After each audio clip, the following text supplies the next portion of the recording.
Srivasadi. Hare Krishna, Krishna Krishna, Hare Rama, Rama Rama. Reading from Srimad Bhagavatam, Canto4, chapter text 12. Bhinnasya lingasya guna pravaho. Bhinnasya lingasya guna pravaho. Dravya kriya karaka chitan chetanatmanaha. Dravya kriya karaka chetanatmanaha. Drishtau sampatsu vipatsu surayo. Drishtasu sampatsu vipatsu surayo. Na vikriyante mai bada sauhridaha. Na vikrityante mai pata sauhridaha. Prabhupada, my grace, A.C. Bhaktivedanta Swami Srila Prabhupada. Lord Viṣṇu told King Pṛthu, my dear king, the constant change of this material world is due to the interaction of the three modes of material nature. The five elements, the senses, the demigods who control the senses, as well as the mind, which is agitated by the spirit soul. All these taken together comprise the body. Since the spirit soul is completely different from this combination of gross and subtle material elements, my devotee, who is connected with me in intense friendship and affection, being completely in knowledge, is never agitated by material happiness and distress. The question may be raised that if the living entity has to act as the superintendent of the activities of the bodily combination, then how can he be indifferent to the activities of the body? Because Lord Viṣṇu is telling him, no, that my devotee is not involved with this action and interaction of the three modes of nature. So the answer is given here. These activities are completely different from the activities of the spirit soul of the living entity. A crude example can be given in this connection. A businessman riding in a motor car sits in the car, supervises its running, and advises the driver. He knows how much gasoline is used up, and he knows everything about the car. But still, he is apart from the car and is more concerned with his business. Even while riding in the car, he thinks of his business and his office. He has no connection with the car, although he is sitting there. As the businessman is always absorbed in thoughts of his business, so the living entity can be absorbed in thoughts of rendering loving service to the Lord. Then it will be possible to remain separate from the activities of the material body. This position of neutrality can be possible only for a devotee. So Lord Viṣṇu is saying how, while even sitting in the body, the soul can be on the transcendental platform. Now, to explain us this point, Srila Prabhupada is giving us a very practical and easy example that the businessman, he's sitting in the car, he's telling the driver where to go, he knows the car, he knows how much fuel is going to cost, everything, but yet he's not thinking himself that he's the car. His mind is all, oh, what I have to do, what meetings I have. I have to confirm these orders, or I have to confirm the shipments, or whatever. He's thinking of his business. Even when he's in the car, he's not thinking of the car. So similarly, the pure devotee, even though he's in the body, he is concerned with rendering service to Krishna. The body will work. It's not that if it also, like the food, it just gets digested by itself. It's not that we have to tell the body, hey, you have to digest the food now, or we have to tell the eyes, oh, you blink now. No, all these things are anyway automatically being done. But so for the pure devotee, it's possible that his thoughts are completely absorbed in Krishna because he's purified. He's understood his position as that he is a spirit soul, that he's eternal part and parcel of Krishna. We are thinking we are the car, we are the car. Means we are the body, we are the body. You know? So is that okay? Very, very practical, easy example to understand, I think. Yes. Yeah. So the word bandha samrita, bound in friendship, is particularly used here. Karmis, jnanis, and yogis cannot be bound in devotional service. Karmis fully engage in the activities of the body. Their aim of life is to give comfort to the body only. Jnanis try to get out of entanglement by philosophical speculation, but they have no standing in the liberated position because they do not take shelter under the lotus feet of the Lord. They fall down from the exalted position of Brahman realization. So, Prabhupada is explaining to us that this friendship, the devotee has already understood that Krishna is my best friend. And that's why he's able to think of Krishna 24 hours a day. He's able to engage in devotional service. Whereas, we if we are karmis or if we are jnanis or we are yogis, we won't be able to do it. Why? Because if we are karmis, then our mood is let me enjoy my senses to the fullest. Let me see how I can be more and more comfortable. And then if we are trying to follow the mental speculation path, even though we reach the Brahma platform, even though we reach Brahman realization, but because we do not have complete knowledge, the knowledge of Krishna, the knowledge of the spiritual world, then even if we are reached Brahman, Brahma Jyoti, we will still fall down because the soul cannot be inactive for too long. The soul has to keep doing something, but because of lack of complete knowledge, will come down. Yogis also have a bodily concept of life. Uh, they think that they can achieve something spiritual by exercising the body through dharana, asana, pranayam, etc. So a yogi, because he might just think that, with the physical movements of the body, he'll reach a spiritual platform, but that's not happening. It cannot happen. So a devotee's position is always transcendental because of his intimate relationship with the Supreme Personality of Godhead. Krishna says, one who is a friend is in me and I am also a friend to him. So that's the position of the devotee. The relationship is established. A loving relationship is established. Therefore, to remain always aloof from the actions and reactions of the body and engage in one's real occupation, namely rendering service to the Lord, can be possible only for devotees. So then that means we can understand if we want to really engage in Sanatan Dharma, then we have to become a devotee of the Lord. Real occupation. One's real occupation means Sanatan Dharma, eternal occupation, and that is devotional service. So if we really want to engage in devotional service, we really want to engage in Sanatan Dharma, then we have to become a devotee. And in this way, we are completely on the transcendental platform. Then we will not be bothered with the modes of nature, with the action and reaction of the body. Okay.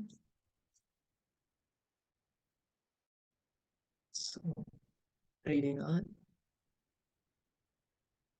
Samanotmamadhyama समानोत्तममध्य माधमः sukhe cha dukhe cha jitendriyash shah सुखे च दुःखे च जितेन्द्रियाश्च mayopaklapta khila loka samyuto मयोपक्लिप्ता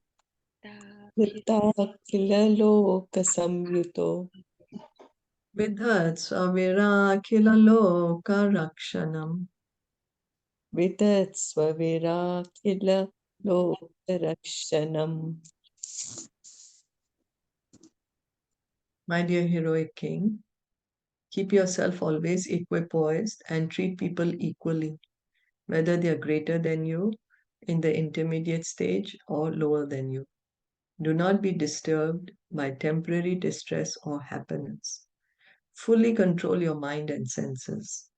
In this transcendental position, try to execute your duty as king in whatever condition of life you may be posted by my arrangement, for your only duty here is to give protection to the citizens of your kingdom. So Krishna also says the same knowledge in the Bhagavad Gita. Be equipoised, don't be affected by happiness and distress, tolerate them. And then he says, do your duty for my satisfaction. So it's the same knowledge. We can see that Bhagavad Gita, Srimad Bhagavatam, they say the same thing. It's not that Krishna is manufacturing any new knowledge. No. Here is an example of receiving direct instruction from the Supreme Personality of Godhead, Lord Viṣṇu. One has to execute the order of Lord Viṣṇu, whether receiving it directly from him or from his bona fide representative, the spiritual master. So here, Lord Viṣṇu is telling Pṛthu Mahārāja, but it's not that it's only for Pṛthu Mahārāja. No, it's for us too, to come to this position. Like Krishna is speaking the Bhagavad Gita to Arjuna. So it's not only for Arjuna, it is for us also to follow. Arjuna fought the battle of Kurukshetra under the direct order of the Supreme Personality of Godhead, Krishna. Similarly, here, Pṛthu Mahārāja is also being given orders by Lord Viṣṇu regarding the execution of his duty. So we can see Krishna is not saying don't do your duty. Many people think, oh, Krishna is saying give up your duty. No, in fact, the full Bhagavad Gita is do your duty, but do it for Krishna's satisfaction. We have to stick to the principles stated in the Bhagavad Gita. Vyavasayatmika buddhihi. Every man's duty is to receive orders from Lord Krishna or from his bona fide representative and take these orders as his life and soul without personal considerations. Now we may think, oh, but if I follow Krishna's orders, what's going to happen to me? Krishna is going to make me suffer, or the spiritual master will give me some order which I will not be able to fulfill. No, because we may start comparing to other great devotees. But we shouldn't think like that because Krishna and spiritual master they know very well our position. They know our qualification. They know what we can do, what we cannot do. So they will give us instructions based on that. They're not going to give us beyond our capacity. Srila Vishwanath Chakravarti Thakur states that one should not care very much whether he is going to be liberated or not, but he should simply execute the direct order received from the spiritual master. If one sticks to the principle of abiding by the order of the spiritual master, he will always remain in a liberated position. So Vishwanath Chakravarti Thakur is saying that don't think so much about liberation. You think about how you can fulfill the instructions that you have received from your spiritual master. And in doing so, you're already going to be, already this is a liberated position. Because then you're thinking on the platform of the soul, not the body. Because the spiritual master is giving you the order that is devotional service. So it is on the platform of the soul. So already it's a liberated position. This we sing in the Guruvashtakam every morning, Yasya Prasadad Bhagavad Prasado, Yasya Prasadad Nagati Kutopi. By pleasing the spiritual master, we please Krishna. By displeasing the spiritual master, we are displeasing Krishna. So if one sticks to the principle of abiding by the order of the spiritual master, he will always remain in a liberated position. A common man must execute the rules and regulations of Varna Sharma Dharma by working in his prescribed duty according to the caste system, Brahmana, Kshatriya, Vaishya, and Shudra, and the spiritual order system, Brahmacharya, Grahast, Vanaprasth, and Sannyas. If one simply executes regularly and strictly the injunctions given for the different divisions of life, then one satisfies Lord Viṣṇu. So whatever position we are in our society, whatever duties we have to perform, we perform them for the satisfaction of Krishna.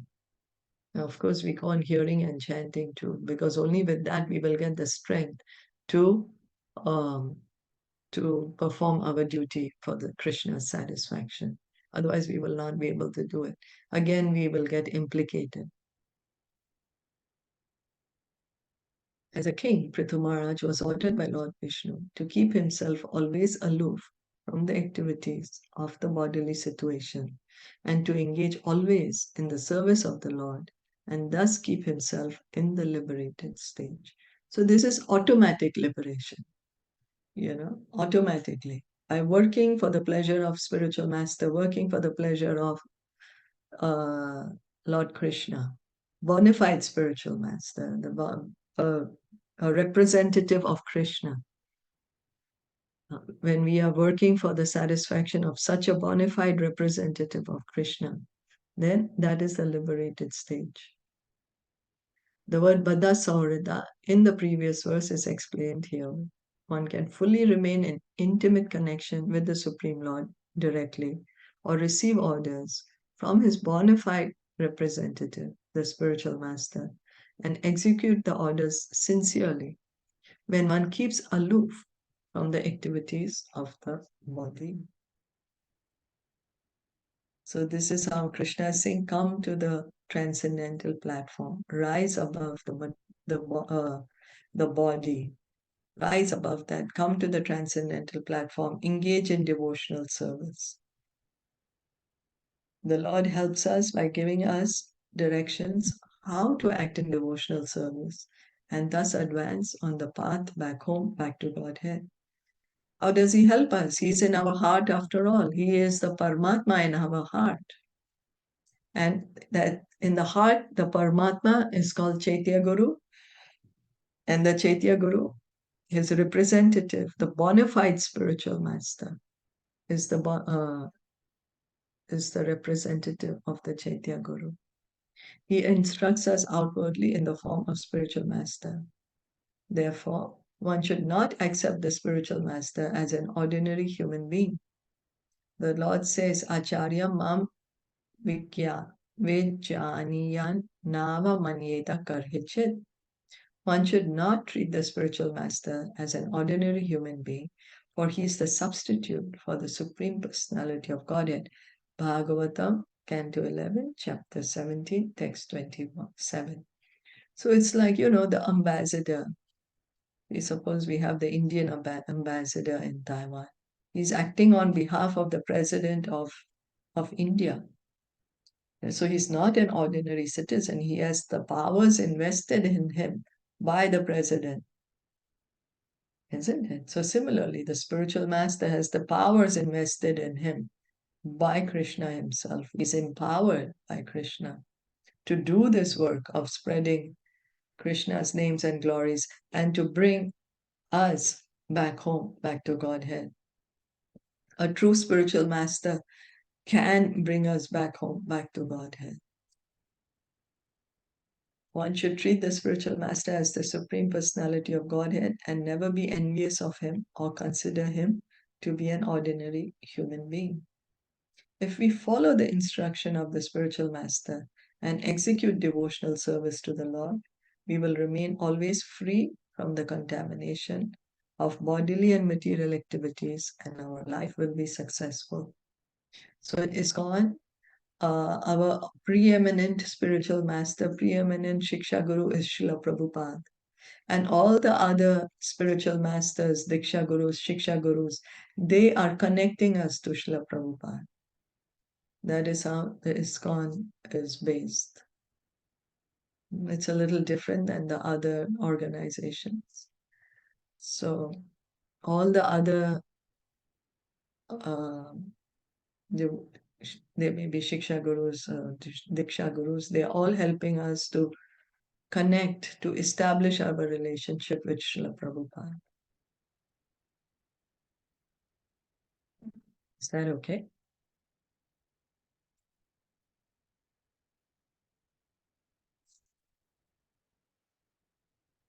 Yeah. Shreya Prajapalanam eva rajno Shreya Prajapalanam Ekatyo yatsam paraye sukritat sastamamsham.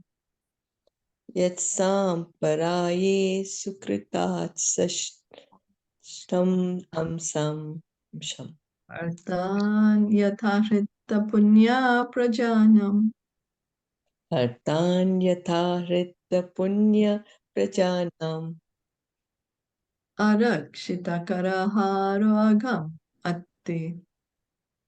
Arakshita Karaharo Akam Ati. To give protection. Oh, we almost didn't realize that. Just read the translation. To give protection to the general mass of people who are citizens of the state is the prescribed occupational duty for a king. By acting in that way, the king in his next life shares 1/6 of the result of the pious activities of the citizens. But a king or executive head of state who simply collects taxes from the citizens but does not give them proper protection as human beings has the results of his own pious activities taken away by the citizens. And in exchange for his not giving protection, he becomes liable to punishment for the impious activities of his subjects. So, this is the law of karma. We don't realize it, but if someone is in the position of a leader that he has to take care of the citizens, then if he's doing his duty properly, he's going to get 1/6 of of all the pious activities that the citizens are performing, because he's a good king, he's a good leader, good governmental head. So he's taking care of the citizens properly. So whatever pious activity the citizens are doing, 1/6 of the share will go to the ruler. But if the ruler is not doing his duty well, not taking care of the citizens well, and only taking taxes, then what will happen? That all the bad things the citizens do, that karma is going to come to that ruler. And his own good karma is going to go away to the citizens. That's going to happen. So the laws of karma are very intricate, and that's how it is made. But let's read the purport tomorrow. Yeah. Yeah. So we'll stop here for today. Srimad Bhagavatam ki jai, Srila Prabhupada ki jai, Gaur Bhakta Vrinda ki jai. Hare Krishna.